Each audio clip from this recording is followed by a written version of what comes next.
உங்கள் சத்யாவின் full moon sale up to 70% தள்ளுபடி. AC விலை 2ஆம் தேதி முதல் 15% வரை உயர்கின்றது. இப்போது ஏசி வாங்கி பணத்தை சேமியுங்கள். விஜய் தலைமையிலான தாவேக அமைச்சரவையில் விசிக இடம்பெற்றதை அடுத்து உடன்பிறப்புகளும் சிறுத்தைகளும் மாறி மாறி வார்த்தைகளால் வெடித்து வரும் நிலையில் எரிகிற கொள்ளியில் எண்ணெயை ஊற்றுவது போல எம்பி ஆர் ராசாவின் பதிவும் வார்த்தை போரை பெரும் புயலாக்கியுள்ளது. எளியவருக்கு அதிகாரம், அதில் என்ன உங்களுக்கு ஆத்திரம்? நீங்கள் அள்ளி வீசும் அவதூறுகள் ஒருபோதும் அசைத்திடாது என விசிக துணை பொதுச் செயலாளர் ரவிக்குமாரும் பதிலடி கொடுத்துள்ளார்.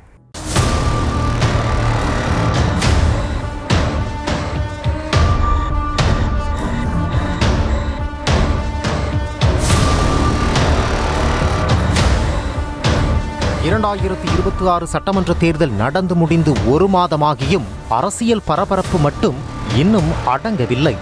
தனிப்பெரும் கட்சியாக உருவெடுத்தும் ஆட்சி அமைக்க முடியாமல் ஆதரவு கட்சிகளின் அனுதாப பார்வைக்காக தாவேக காத்திருக்க, அதன் பிறகு யாரும் எதிர்பார்க்காத வகையில் திமுக கூட்டணியில் இருந்து வெளியேறி தாவேகவோடு காங்கிரஸ் கைகோர்க்க, அதிமுகவில் உள்ள 25 எம்எல்ஏக்கள் தாவேகவுக்கு ஆதரவு தெரிவிக்க, 59 ஆண்டுகளுக்கு பிறகு தமிழ்நாடு அமைச்சரவையில் 2 காங்கிரஸ் எம்எல்ஏக்கள் அங்கம் வகிக்க என தினம் தினம் பரபரப்பு பஞ்சமின்றி நீண்டது.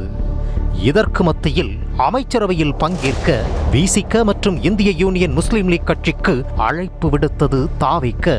வெளியில் இருந்து மட்டுமே ஆதரவு, என்றுமே திமுகவுடன் தான் கூட்டணி, தாவேக அமைச்சரவையில் பங்கேற்க மாட்டோம் என அழுத்தமாக கூறிய விசிகவும் ஐயுஎம்எல்லும் தாவேக அழைப்பு விடுத்த பிறகு ஆலோசித்து முடிவெடுப்பதாக சஸ்பென்ஸ் வைத்தனர்.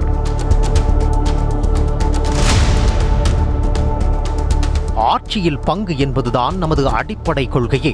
அதே கொள்கையை முன்வைக்கும் தாவேக அமைச்சரவையில் பங்கு பெறுவது அவசியமான ஒன்றுதான்.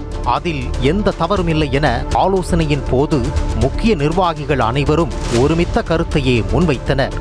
அதோடு அதிகார பகிர்வில் நமக்கு கிடைத்துள்ள இடம் அரசியல் முக்கியத்துவத்தில் நமக்கான இடத்தை நிலைநிறுத்துவதாகவும் கூறியுள்ளனர்.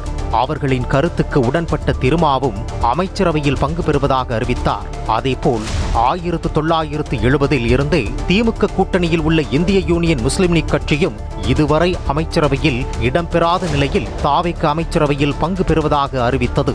இதனைத் தொடர்ந்து விசிக சார்பில் அக்கட்சியின் மாநில துணை பொதுச் செயலாளர் வன்னியரசு சமூக நீதித்துறை அமைச்சராகவும், ஐயுஎம்எல் எம்எல்ஏ ஷாஜகான் சிறுபான்மையினர் நலத்துறை அமைச்சராகவும் பொறுப்பேற்றுக் கொண்டனர். இதுதான் தற்போது திமுகவினருக்கும் விசிகவினருக்கும் சமூக வலைத்தளங்களில் சண்டைக்கான மெயின் கண்டென்ட்டே. வன்னியரசு என்னும் நான் சட்டப்படி அமைக்கப்பட்ட இந்திய அரசியலமைப்பின்பால் உண்மையான நம்பிக்கையும் மாறாப்பற்றும் கொண்டிருப்பேன் என்றும், தங்களது தொண்டர்களின் உழைப்பில்தான் விசிகவினர் 2 இடங்களில் வெற்றி பெற்றதாக கூறி வரும் திமுகவினர் திருமாவை கூட்டணியில் முக்கிய தலைவராக கருதி மதிப்பளித்தவர் மு.க. ஸ்டாலின். திருமாவின் உணர்வுக்கு மதிப்பளித்துதான் பாமகவை கூட்டணியில் சேர்க்கவில்லை. ஆனால் விசிகவினர் தங்களை ஏமாற்றி துரோகம் செய்துவிட்டதாக குற்றம் சாட்டி வருகின்றனர். அதோடு விசிகவைச் சேர்ந்த பலர் நடந்து முடிந்த தேர்தலில் தாவேகவிற்குத்தான் வாக்களித்துள்ளதாகவும், குறிப்பாக வட மாவட்டங்களில் விசிகவினர் வாக்குகள் திமுகவிற்கு விழவில்லை எனவும் கூறி வருகின்றனர். திமுகவின் கடினமான காலத்தில் திருமா வெளியேறி முதுகில் குத்திவிட்டதாகவும், வரும் காலங்களில் விசிகவை கூட்டணியில் சேர்க்கவே கூடாது எனவும் தங்கள் எதிர்ப்பை பதிவு செய்து வருகின்றனர்.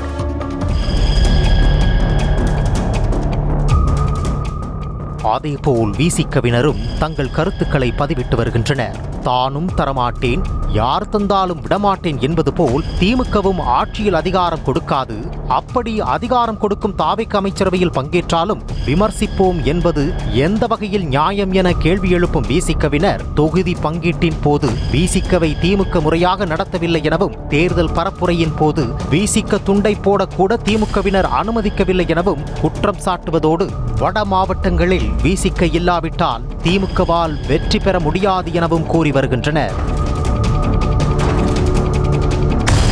இப்படி இரு தரப்பினரும் பெரும் வார்த்தை போர் நடத்தி கொண்டிருக்க, தன் பங்குக்கு திமுக துணை பொதுச் செயலாளரும் நீலகிரி எம்பியுமான ஆர் ராசாவும் தனது எக்ஸ் பக்கத்தில் எதிர்ப்பை பதிவு செய்துள்ளார்.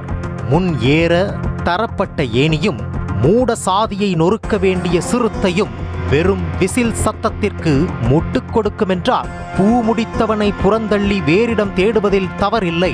பெரியாரின் காலதேச வர்த்தமானத்திற்கு காத்திருப்போம் என்றாலும் களமாடுவோம், வெற்றி நமக்கே என IUML, VCK ஆகிய கட்சிகளையும் விமர்சித்து பதிவிட்டிருந்தார். அதேபோல் என் வீட்டுத் தோட்டத்து தென்னை கூனி வளைந்து எதிர் வீட்டிற்கு இளநீர் தந்தால் இலக்கியத்தில் அதற்கு பெயர் முடத்தொங்கு, அரசியலில் என்ன பெயர் சூட்டலாம், வாழ்க தமிழ் என்று மற்றொரு விமர்சன பதிவு செய்திருந்தார். தனக்கு நீர் ஊற்றி வளர்த்தவர்களுக்கு பயன் தராமல் வேற்று மனிதர்களுக்கு பலன் தரும் தென்னை மரத்தை போன்றவர் என விமர்சனம் செய்துள்ளார். இதில் முதல் பதிவு பெண்களை அவமதிக்கும் வகையில் உள்ளதாக பலரது மத்தியிலும் கடும் எதிர்ப்பு எழ அந்த பதிவையே நீக்கினார் ராசா.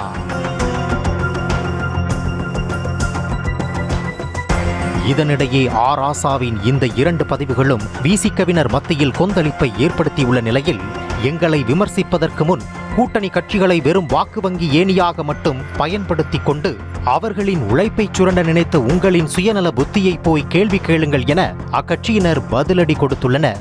இது ஒரு புறம் இருக்க, VCK துணை பொதுச் செயலாளர் ரவிக்குமார் MP தமது எக்ஸ் பக்கத்தில் இன்சொல் இனி தீன்றல் காண்பான் எவன் கொலோ வன்சொல் வழங்குவது என்ற திருக்குறளை மேற்கோள் காட்டி ராசாவின் கருத்துக்கு அவரது பெயரை குறிப்பிடாமல் பதிலளித்துள்ளார். அதேபோல் VCK நிர்வாகி SS பாலாஜியும் அதிகாரம் எளியவருக்கு அதிலென்ன ஆத்திரம், ஆற்றாமையால் அள்ளி வீசும் அவதூறுகள் அசைத்திடாது, அமைதியாய் கடப்பது அநாகரிகம் தவிர்க்கவே, அநீதி தொடர்ந்து அனைத்தும் உரைத்தால் அணைக்க முடியா அனலில் தகித்து போவீர் என பதிவிட்டுள்ளார். இதற்கும் மத்தியில் திமுக தலைவர் முன்னாள் முதலமைச்சருமான MK ஸ்டாலின் தாவேக அமைச்சரவையில் அமைச்சர்களாக பொறுப்பேற்றுள்ள கொள்கை தோழமைகளான வன்னியரசு மற்றும் ஷாஜகான் இருவருக்கும் வாழ்த்து தெரிவித்துள்ளார். தங்களது அரசியல் முடிவை தீர்மானிக்கும் உரிமை எந்த கட்சிக்கும் உண்டு. எனவே கழக தோழர்கள் இந்த நேரத்தில் யாரையும் புண்படுத்தும்படி கடுஞ்சொற்களை பேச வேண்டாம் என்பதுதான் உங்கள் தலைவராக எனது அன்பு வேண்டுகோள் எனவும், பேரறிஞர் அண்ணா வழியிலும் கருணாநிதி வழியிலும் வந்தவர்கள் நாம், அதை மறந்திட வேண்டாம். நல்லதை பாராட்டி அல்லதை விமர்சிக்கும் ஆக்கப்பூர்வமான எதிர்க்கட்சியாக செயல்படுவோம் என பதிவிட்டுள்ளார். உங்கள் சத்யாவின் full moon sale up to 70% தள்ளுபடி. AC விலை 2ஆம் தேதி முதல் 15% வரை உயர்கின்றது. இப்போது AC வாங்கி பணத்தை சேமியுங்கள்.